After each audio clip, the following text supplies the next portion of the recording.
ये जो आप बिल ला रहे हैं, आप देश को बांटने का काम कर रहे हैं, जोड़ने का काम नहीं कर रहे हैं। आप दुश्मन हैं मुसलमानों के, उसका सबूत ये बिल है। हमारे भाईजान लोगों के जो सबसे बड़ा दुःस्वप्न था, अंग्रेजी में जिसको नाइटमेयर बोलते हैं, अब सच हो गया।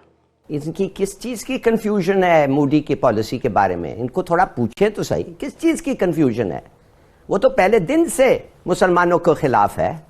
वो पहले महीने से उनके लोग, उसकी बीजेपी, वो तो पहले आने के पहले बल्कि वो डोवाल ने कहा है कि किस तरीके से वो पाकिस्तान के सामने पेश होंगे। वक्फ संशोधन बिल को कैबिनेट से मंजूर कर दी गई। आज जो वक्फ अमेंडमेंट बिल है वो कैबिनेट ने पास कर दिया और उसका नाम भी ऐसा रखा जिसको कहते हैं कि ना कोड़ में खाज हो जाए, वो वाली बात हो गई कि साहब उसका नाम रखा है उम्मीद। इसका अगर सेकुलरिज्म का यही मतलब है और डेमोक्रेसी का यही मतलब है, तो अगर आपने मुसलमानों को वक्फ बोर्ड दिया है, हिंदुओं को भी दे दीजिए। हिंदू जहां पर हाथ रखेगा वो प्रॉपर्टी उसकी हो जाएगी। वो क्या है? और जब माइनॉरिटी की बात होती है तो मैं जब खास तौर पर जो मेरे मुस्लिम बहन भरा है उनको जब मैं देखता हूं तो वो कोई ऑलमोस्ट 200 मिलियन है, तो वो तो actually majority in the minority वाली बात है। लोगों के जो सबसे बड़ा दुःस्वप्न था, अंग्रेजी में जिसको नाइटमेयर बोलते हैं, अब सच हो गया।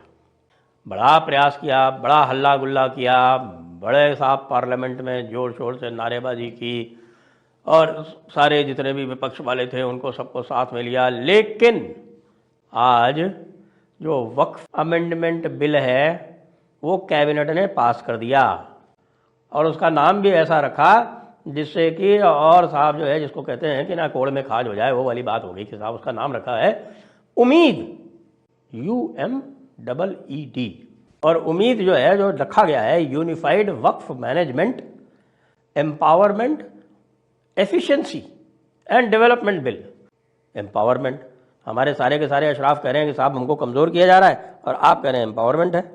तो मुझे लगता है कि अब JPC की सिफारिश के बाद में वो पुराना वाला जो है वो विड्रॉ होगा और इसको नया वाले को लाया जाएगा। तो अब उम्मीद जो है वो आने वाली है साहब।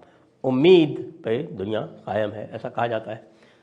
वक्फ जो बिल था वो सारे और जितने भी कानून थे पूरे भारत के उनसे सुपीरियर था, यानी जो इस्लामिक सुप्रीमेसी जिसको बोलते हैं, कुव्वतुल इस्लाम, वो कुव्वतुल इस्लाम सीधे सीधे वक्फ अमेंडमेंट, वक्फ बिल में शामिल थी, वक्फ एक्ट में शामिल थी। अब वो जो सेक्शन 108 था, सारे जितने भी और प्रावधान हैं और कानून हैं उनके सबके ऊपर रहेगा वक्फ बिल, वक्फ एक्ट, वो समाप्त कर दिया गया।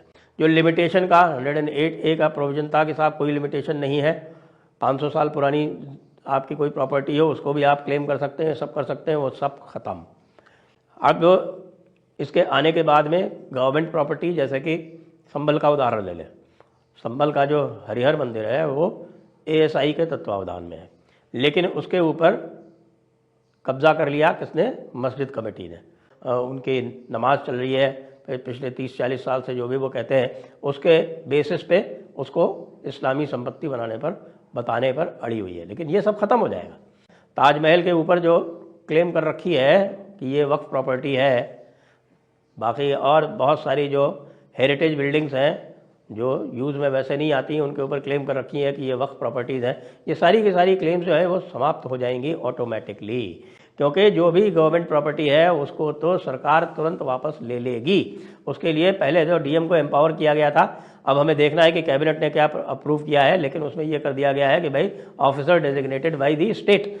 लेकिन जो सबसे डैमेजिंग इसमें जो प्रावधान थे वो ये थे कि साहब आपको ये एक्ट भारत के सारे कानूनों के ऊपर था, एक बात, और दूसरे इसमें किसी भी तरह का लिमिटेशन नहीं था, और तीसरा ये वक्फ बाय यूज़र था, और चौथा जो था जो अनलिमिटेड पावर दे रखी थी सर्वे करके और उसको डालने की, अब वो भी हटा दी गई। आप डायरेक्ट सर्वे जो है वो नहीं कर सकते, नोटिस देना पड़ेगा। नोटिस देने के बाद आपको पूरा जो है वो चेक करवाना पड़ेगा, सरकारी रिकॉर्ड से मिलान करना पड़ेगा, और सरकार की अनुमति के बिना आप उसको नोटिफाई भी नहीं कर सकते।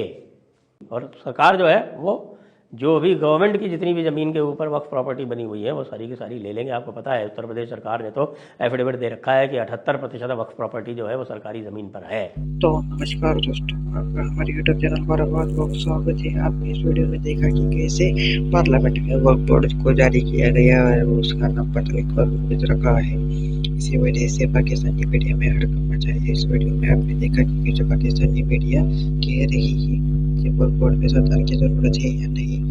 वक्फ बोर्ड में इस पार्लियामेंट में बहुत ही ज़्यादा बदलाव किए गए हैं जिससे हमारी कंट्री सुरक्षित रहे। इसी वजह से जो ओबीसी के नेता ही उन्होंने भी इसमें की थी, लेकिन पार्लियामेंट में नहीं कर पाए। लेकिन वक्फ बोर्ड का नाम मिट कर दिया गया है।